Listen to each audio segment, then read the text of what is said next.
This series is a celebration of architectural design in Australia.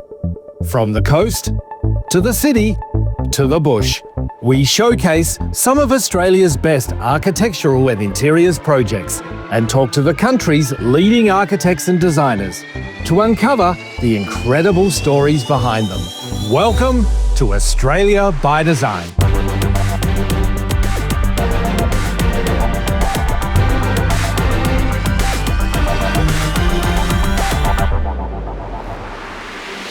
Australian architecture is world-class, and our ByDesign team of industry experts have selected some of the best architectural statements from around the country. Architecture is all about our culture and our social connections. I think it's really important that we understand how architecture is shaping our communities. By showing these amazing examples, people get to see it is part of your everyday life, whether you're at home or in public spaces. Let's get started with our first project. The Marvel Stadium refurbishment, I think, is a signature project for Melbourne. You can just imagine the anticipation that you're there following your favourite team and the stories that you're going to tell afterwards. And there's so many significant spaces throughout that venue that have been refurbished.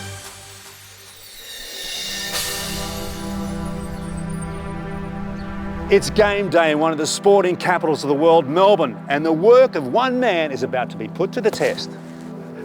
Simon Anson, architect. Now, to be clear, you guys didn't build the stadium, you've just refit it. What was wrong with the old one? That's right, Peter. It was a 25-year-old venue, and obviously it's become quite tired for patrons and players, but also the city around it has changed. All right, all you need is a bit of grass, put some lines on it and build some seats around it. I mean, how hard can it be? And actually, it was more about what we take away rather than what we add. Right, okay. Well, let's take a look and get our head around it.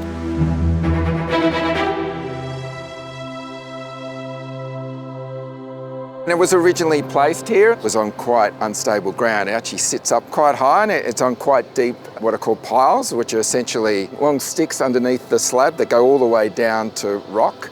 And this was a food bowl for the Indigenous people next to the water. Yeah, and it was also a gathering place as well. So it was quite low-lying, kind of swampy area connecting back into the Yarra. And then the dock was created, one of the largest single docks in the world. When they wanted to reimagine Docklands, the first piece of development was the stadium. Right. So people can descend on this spot from water, from rail, from the city. They come from everywhere. Yeah, it's one of the world's best connected stadiums. This is one of the main circulation routes back to Southern Cross Stadium. So very shortly, thousands of people are going to be coming this way. And this is one of your grand entrances, the little bite out of the donut. That's right, Peter. I mean, this is really where the stadium meets the precinct. Originally, this was all sealed off and air conditioned. What we've done is sculpt the whole thing out and have this grand entrance that comes in and this ETFE ceiling up here by Vector Fortec. Right, so it's not actually glass? No, it's a series of double layers of ETFE. They're actually conditioned pillows. So if we kick the footy up there and hits it, it's not going to break? It won't break.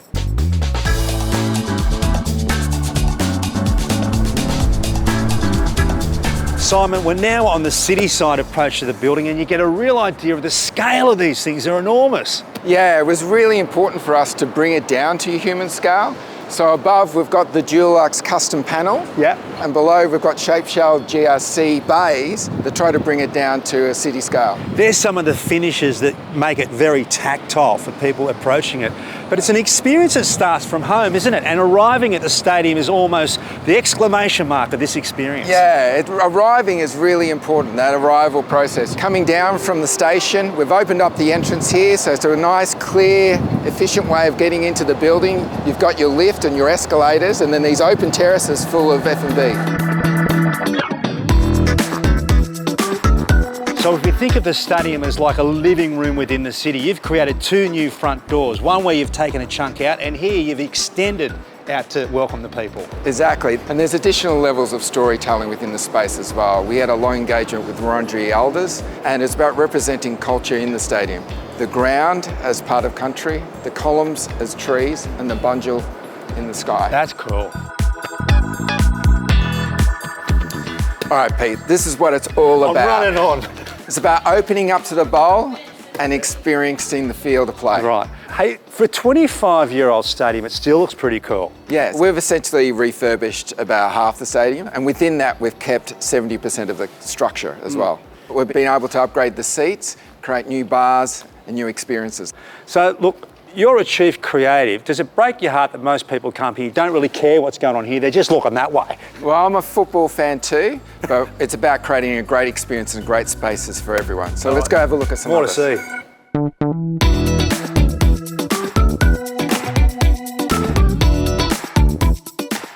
While Simon had his eye on the stadium, Claire here was thinking about the interior fit-outs, and this is one of your signature spaces. It is, yes, the premium function room. So if you're very special, a president or an ex-player, you get to come in here. Absolutely. They also hold functions here throughout the course of the year. Now, I know he's an AFL fan. Do you love footy?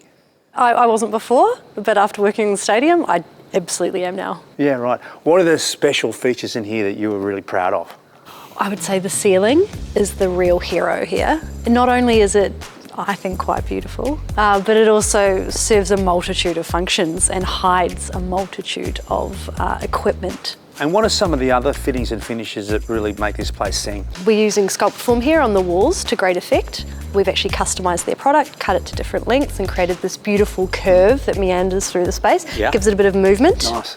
Our GH commercial carpet, very plush underfoot, a mixture of wool, creating that very sumptuous look. Nice. And some of the furnishings are very luxurious. Oh, absolutely. So this is a commercial space. So they're moving these chairs around constantly. So we're looking at really premium products with commercial ratings. We worked with various suppliers, but our main supplier was Stylecraft. Claire, where are you taking me? Right, so we are in the inner sanctum of the AFL changing rooms. It was really important for us to create a space that the players felt at home in. Part of our process was making all of the spaces diverse, suitable for all sports. Actually, the first players to use this facility were the Matildas. Wow. Yeah. In here. Yeah, so they were popping champagne bottles, just having a great time. It's very soft furnishings, but you just mentioned champagne bottles and stuff. It has to be durable. What are some of the finishes? The star of the show would be the carpet. So we looked at Forbo, the Flowtex is the range, highly durable, that can withstand muddy boots, champagne bottles, all types of treatment. In terms of the bench, this was a really important part of the design. Right. We needed it to be one continuous piece, Right. and that was really trying to give off the idea of one team, one entity. So Pete, this is actually quite an unusual space to have in a stadium. It's our multi-faith prayer room. Right, underneath Marvel Stadium. Exactly, For yeah. all denominations. For anyone can use it anytime. Well, I didn't think we'd get to walk out onto the pitch, but I mean, two architects heading onto a footy stadium. What could possibly go wrong? Mate, as a footy fan, really, does your heart sort of start to race when you get out here on the field? Yeah, of course. Like as a Bombers fan, this is our home ground. And what's amazing is that when the roof is closed, we've upgraded all the lighting, we've got the new screens, the atmosphere is amazing. Well, very shortly, tens of thousands of people are going to be gathering in this very stadium, most of whom won't give a second thought to the design of the architecture or the interiors. They're just concerned about tonight's result.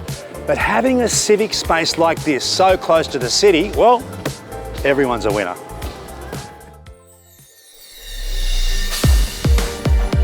The Forbes Residence. Now the architect here has put the art in architecture in this project. It's not just an architectural residence, it's an actual sculpture into the residence.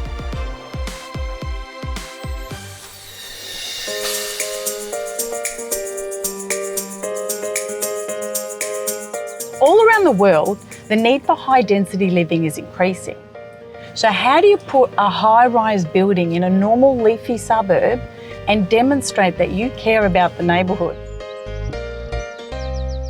Perth's one of the longest cities in the world, over 100 kilometres, and it's also one of the least dense. And we can't keep sprawling. We need to find ways to do really considered multi-residential density in established neighbourhoods. So how did you achieve harmony in the suburb? You know, for us, it was really managing that transition by telling local stories. The story of the landscape of Applecross that translated into a vertical form.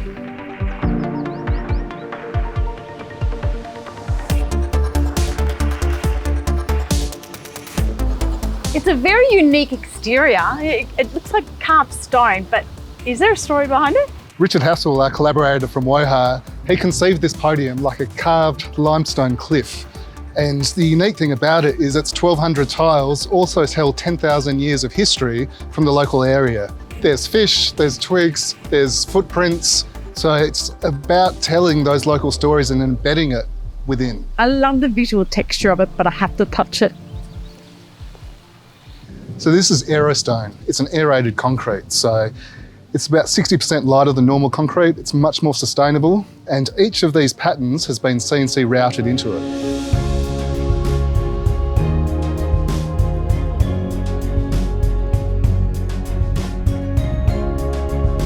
Look at the warmth, it's incredible.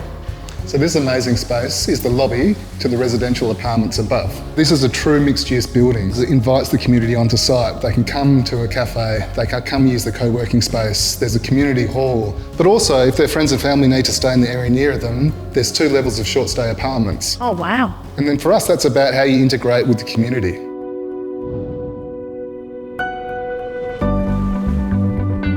Oh my God, I'm in heaven. Look at this. It's pretty amazing, isn't it? It's pretty spectacular. I love how you framed it with the columns. And, you know, with projects like this, it's just so important to imbue a sense of generosity within it. You're trying to convince people who are living in homes to actually come and move into an apartment.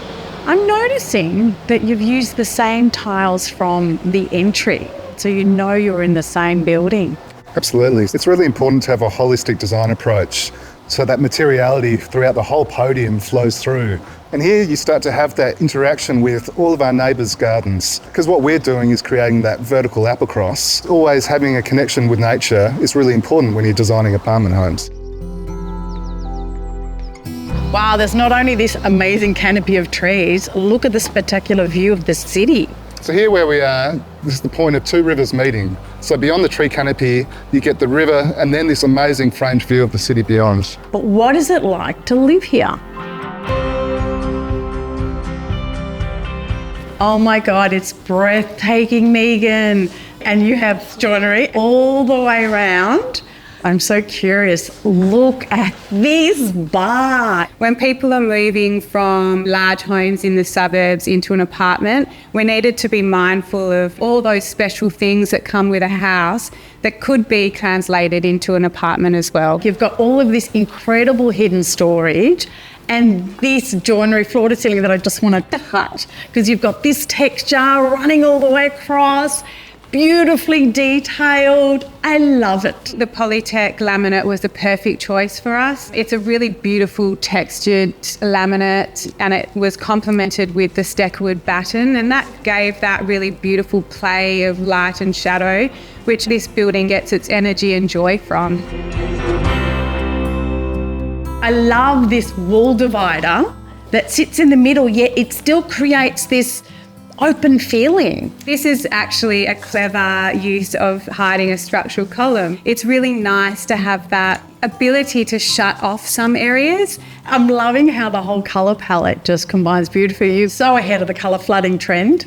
Well, when we start our apartment design, we always look at the floor as the base colour and materiality, and these floors are stunning from woodpecker flooring. You've thought of everything. Could there be anything more?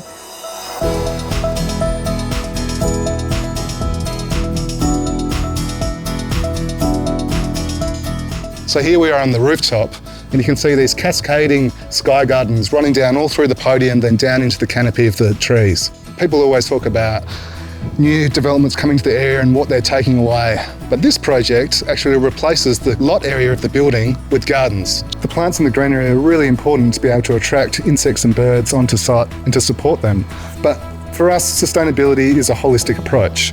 And that very much considers passive design. So how do we naturally get light and ventilation into apartments to reduce energy use? And then on top of that is layered solar panels, PV, and everything else you'd expect out of a contemporary multi-residential development.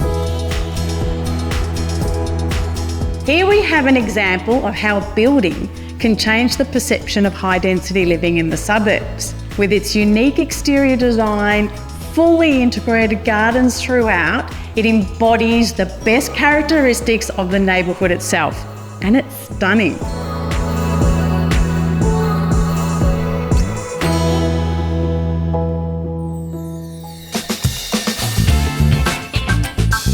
In 1930, this building was the home of Shell Oil Company. Then in 1961, it was the site of Sydney's first real international hotel, the Menzies Hotel, with some 13 offerings of lounges, bars, and even a permanent retractable ice skating rink, for goodness sake.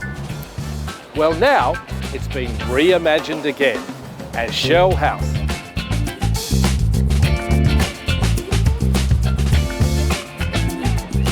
You must be Brett.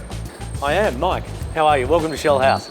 You found our entry down this little laneway called Wynyard Lane. Yeah, it's not very Sydney though, is it? No, but it's the way we like it. You know, from the big heritage facade and the fanciness of that 1930s heritage building on the opposite side. Yeah. This provides a completely different scene.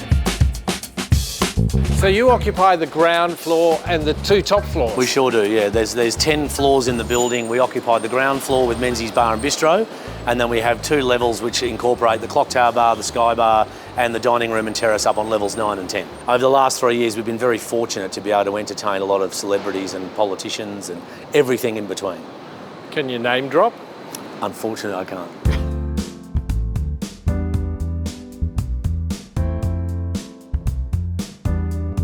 Tracy, you were the interior architect Yes. on this project. What's this space? This is the Menzies Bar, yeah? Yes, the Menzies is our front address, and it's the only, out of the 4 venues, the only place where we get the street frontage and passerby. So it's really important that we're bringing people into the space and being welcoming. The low-level warm lighting, the very generous bar behind us, and things like the tumbled marble floor. It's got this worn feeling to it, which is reminiscent of the old cafes and bars that used to be on this area. We worked very closely with Everstone tiles, and actually the flooring is something that we've used throughout as a thread that joins the 4 venues in the one destination. Yeah, this is how you think, isn't it? You think in threads. Yes, always. So the tiles were a strong one, and also the deep burgundy colour that you see on the banquettes through here. They come through on chairs upstairs, the deep colours of the Clock Tower Bar, and then the stair that connects the top 2 levels in this really rich burgundy colour that pulls all of the spaces together. What a beautiful staircase. We worked really closely with Active Metal to get a really sculptural insertion in this deep burgundy colour, and as we talked about, one of our threads that runs through the building. So here we've got a beautiful open kitchen, and one of our ideas here was to engage our guests with live fire cooking on the way through. But if you turn in the other direction, you'll see all of our beautiful staff in white jackets shaking cocktails. And I know this space is called the Clock Tower Bar. It is. And I bet you it's got a story to tell. Absolutely. When we came here, we had an open floor plate, and the 400-ton clock tower was suspended in midair. We realised it was such an incredible space that if we enclosed it, then we could capture the spirit of that place.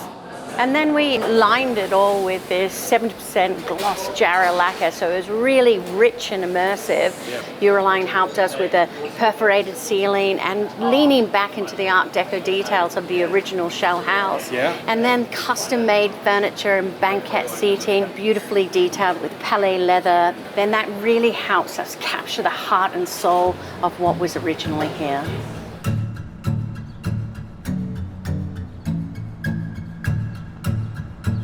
Now, Anna, you were the 3rd member of this crack design team. What was your main focus? We always had this idea of laid-back luxury. So Brett and I wanted people to feel like you weren't arriving in a brand new build. And it had layers like someone's house, and it had textures that weren't necessarily obvious or expected of a 2-hat restaurant. And unusual like furniture items that all told a story. You can feel as comfortable here as if it was an extension of your own home as a guest. Well, as nice as this is, I hear there's a very special time to be here. There is. Lunchtime is pretty beautiful here, Mike, but sunset and that golden hour and the movement of day into night is what you've got to come back for today. I'm in. Mikey, you were engaged to create the artistic aesthetic here, and there's moments of Mikey throughout the project. There are, starting with the Menzies Bar downstairs to up the top at the Sky Bar. It ranged everything from murals to metal sculptures, mosaic tables and so on. So this is one of your pieces? This is think of it as a mural in relief that developed from my love for cutouts. And to use plaster in this manner, this is really something special and a centrepiece to everything that's been developed here.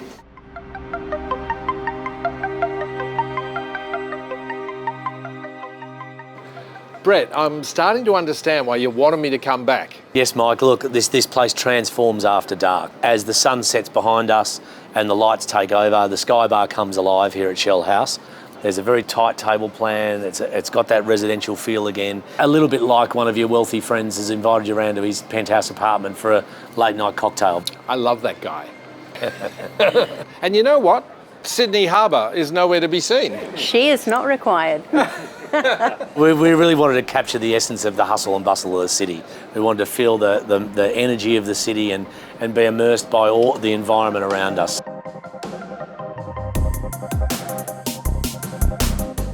I think I connect most with Anna's description of the design here. Laid-back luxury. Shell House respects the architectural lineage of the original building, channels the social spirit of the old Menzies Hotel, and today somehow makes Sydney feel more Sydney.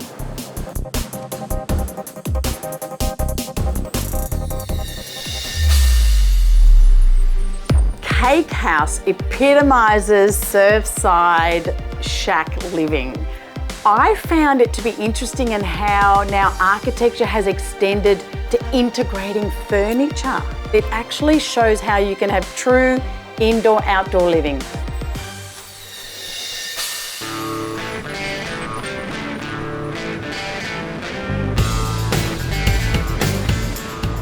Wow, not a bad way to start the day. We're on the south coast of New South Wales, Mollymook to be exact, and I'm with architect surfer Alex Hines. I would not say surfer, Pete. This is very foreign territory for me. And he almost got out without getting his hair wet. On, Thomas, go!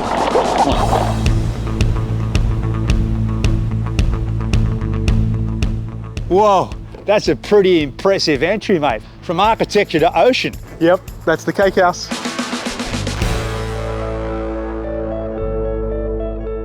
Well, we've had a rinse off, but to understand the architecture here, first we need to appreciate the history of the area and what was originally on this site. Yeah, this was a much loved coastal shack, and effectively what we've done is a love letter to it. The idea was that there was this original cake form that sat on the site, and what we've really done is, with a bit of modern engineering, gone and made that point like a cake, and then just put this lovely pergola that just sits out towards the ocean. May I say, this has slight craziness to it because the original building was effectively a diamond shaped, and you thought, wait a minute, can I do more than that? You've actually gone with the diamond shape, you've preserved it. It might seem crazy, but I don't know, it just feels like this is what it needed to be. Oh, I can smell architecture, man. This certainly ain't no diamond in the rough. I tell you, you kept all of these crazy kooky angles. The clients, the community, the builder, they love the original house. The idea was let's embrace the issue and make the most of it. Hold that thought. Have a look at that. It's pretty spectacular. Wow. I think the surf's getting better, which kills me, but it reminds us that every architectural decision you make here has to be weighed against Mother Nature. It is, yeah, but you can't appreciate this amazing view unless you have this amazing glass. And it's AGG Low E Advanced. It has a super low solar heat gain coefficient, so you don't allow the solar radiation to come through. So there's a thing called biophilia where if you're looking at nature, you're surrounded by nature, it's very calming. And it's just good for people's mental health. I need to spend more time here. This is interesting. Yeah, so that idea of indoor-outdoor living, this house has 17 people can sleep here. And the question was, how do you make a space that's big enough so that, yeah, people can have a massive big dinner party. Yeah, right. So this is really about catering for anything that can be thrown at you here, which could be bushfires, could be cyclones, could be winds. And you can lock it down or open it up depending what's thrown at you. Exactly. Boys, how are ya? Good. Did you get a couple? Yeah, we went out in the surf this morning, tried our best. Who's this random? This is Gareth. This is the man who made it all happen, and he's the finest craftsman in town. Oh gosh. G'day, mate. How are ya? Yeah, Pete, how you going? Nice to meet you, Pete. You're responsible for putting this together. So you were familiar with the original house here? I was, yeah. It's a pretty iconic house to the area. It's called the Cake House because of its shape, like a slice of cake. And then what it became was not so much an iconic bank out the front, but just an iconic location that we could all say, hey, I'm parked at the Cake House, or I'm surfing near the Cake House, or for a lot of people, there's a party at the Cake House. So this brings back a whole lot of memories for you. Yeah, it's a really cool spot. So Gareth, just take us through the construction. Yep. How did you tackle it? We dismantled it piece by piece with the idea of trying to reuse as much of the existing structure that we could. And so like most of the house, when I pulled it down, actually went into storage, and we'd sat there for quite a long time and coming back in piece by piece. This timber has a really important invisible product. It's called Q-Tech Extreme CD50, and it's sort of like a moisturizer for the timber, and that means that the stability of the timber will last a long time. Alex, maintaining the local beach shack vernacular architecture is important, using local tradesmen and builders, but also using local materials. What's this stuff? We've used these Adbri turf grid permeable paving just so the water can seep into the land, so don't try and work against nature, work with it. And also this stuff's called Milton monzonite. It's part of the igneous rock that grows in the area. Gareth's excavator is always ripping it out of sites and people just absolutely hate it. But I think what we've done is we've embraced the issue and gone and cut it with a diamond blade and just exposed the beauty of how our earth is created. Gareth, in the fair income world, what was it like to work with? Absolute pleasure. Liar, liar. So this is one of your favourite features, mate. This sort of a fireplace without a chimney. How does it work? It's a clean burning bioethanol fire pit. It's a real feature, mate. So I've been familiar with EcoSmart for nearly 20 years, and it's not really needed in a house to keep it warm because it's built to passive house principles, so it will be super warm in here in winter. But the clients love the romance of a naked flame dancing around, so this is the most environmental solution to provide that romance. This place is full of surprises. You have to check this out. I'm on a net suspended above one of the bunk rooms. There's another bunk room on the other side. This place can sleep up to 17 people. Now I think the record is about 17 kids up here. I think. Lads, even the letterbox has a story to tell. Yeah, well, if you remember in the photo of the existing house, it had this aluminium cladding on the facade and on the roof. That's it? Well, yeah, this is it. Well, Gareth stripped it off nice and neatly, and he's actually used that in the formwork to do the concrete base of the house. So there's the ghost of the Cake House has been embedded into the design, and it's about how do you celebrate those materials and that history. The original house was built over 3 levels, and the new home retains that configuration. The lower levels have the featured bedrooms encased in this beautiful storm-resistant carbon-neutral concrete, and that's important, isn't it, Alex? It's super important. Like, we need to be resilient, but also minimise the impacts by thinking about how much carbon is in our construction. So we used Wholesome EcoPack Zero, that is a carbon offset product. Now we're actually below the water level though here. Well, in 80 years' time we will be, because that's where the storm surges are going to come to. But what we've gone is, let's be more resilient than that. Let's build this natural berm here that flows from the deck down to those stairs into the garden, and it will be this barrier that hopefully provides a little bit more resilience into the future.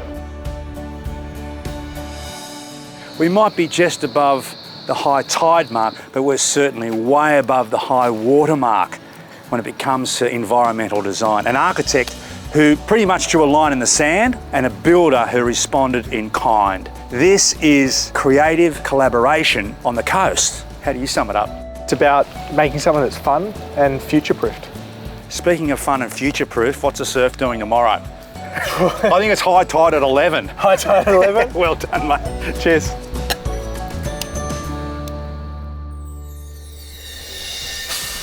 We hope you've enjoyed our look at some of the finest architectural designs from around Australia. Join us next time for more groundbreaking designs on Australia by Design. For more information on any of the projects featured in this series, go to bydesign.global.